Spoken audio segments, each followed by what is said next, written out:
Coach Corey Wayne, and this is my video coaching newsletter.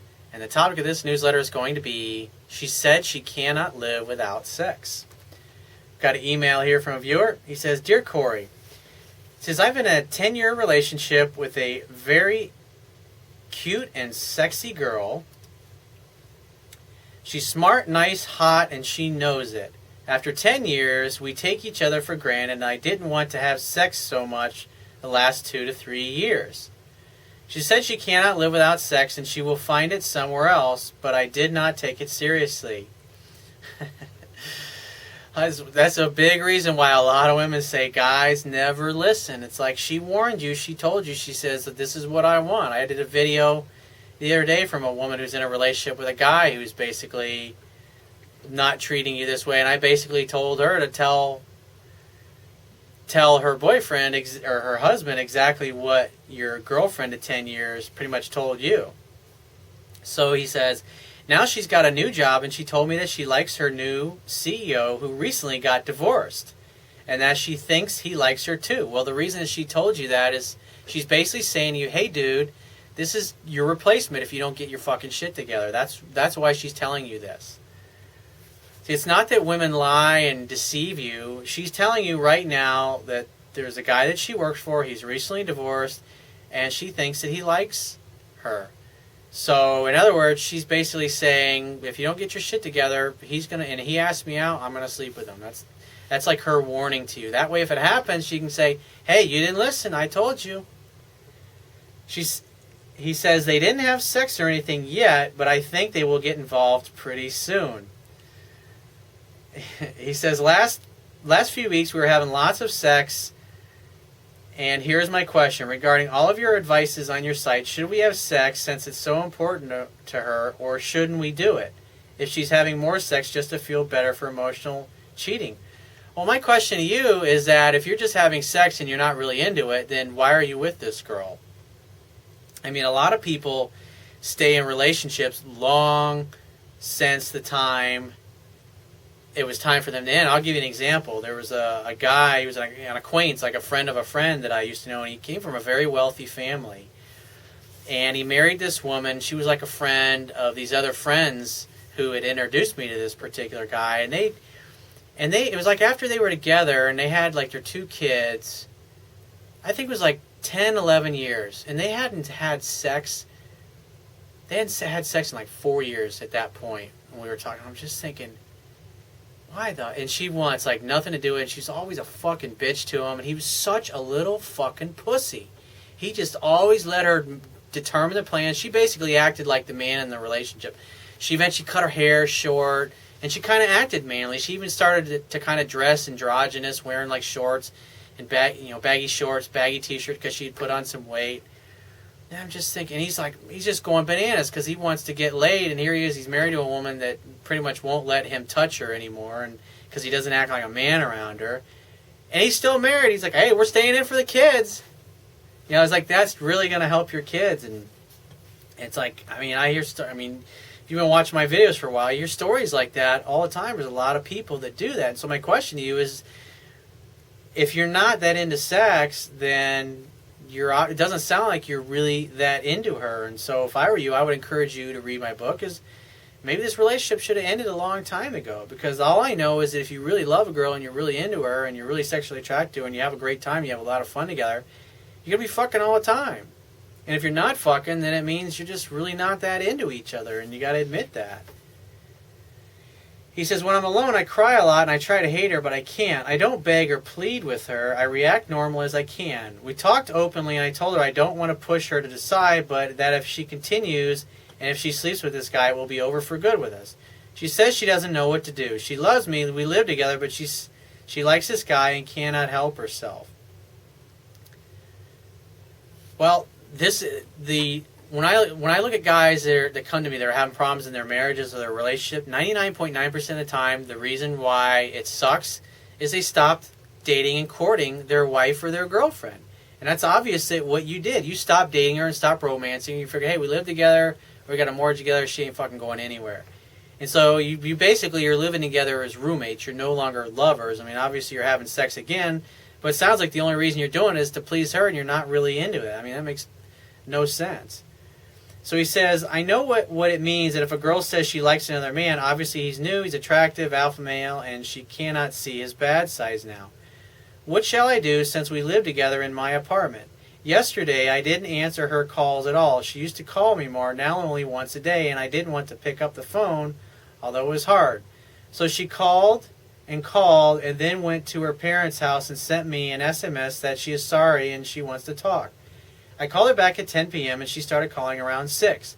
And I told her that I didn't hear the phone ring and everything was okay.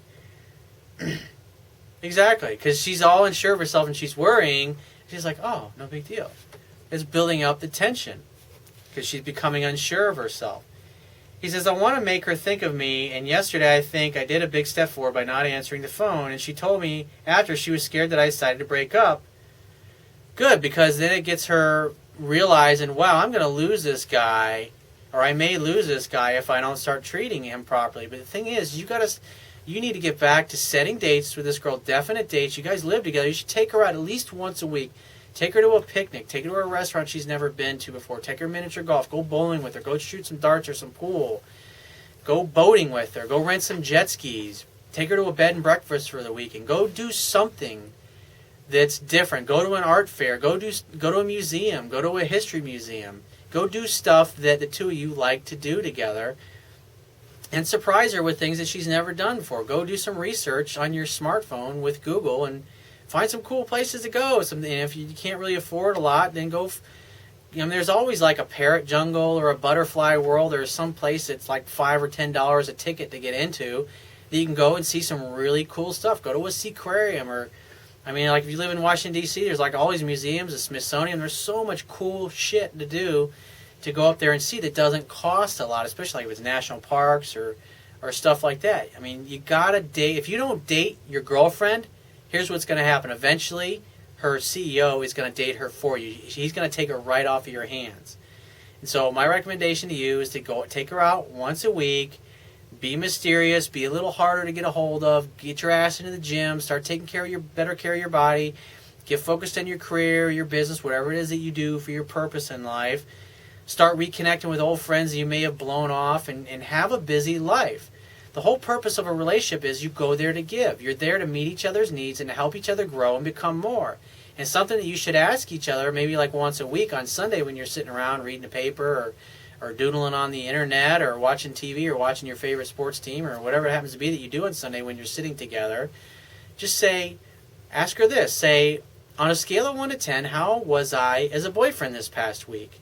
And let her tell you what you were. And if she says you were a 6, then say, well, what would I have done differently that would cause you to have said you're a fucking total 10 this week when I asked you? And let her tell her, don't get pissed off or butthurt. Just take in the objective criticism or whatever she's got to share with you. And then just say, great. Well, on a scale of 1 to 10, you were a 7 this week as a girlfriend. And she's going to go, well, why was I a 7 and not a 10? And then tell her, it's like, well, if you wanted for me to feel like you were a 10 as a girlfriend this week, you would have done this, and this differently.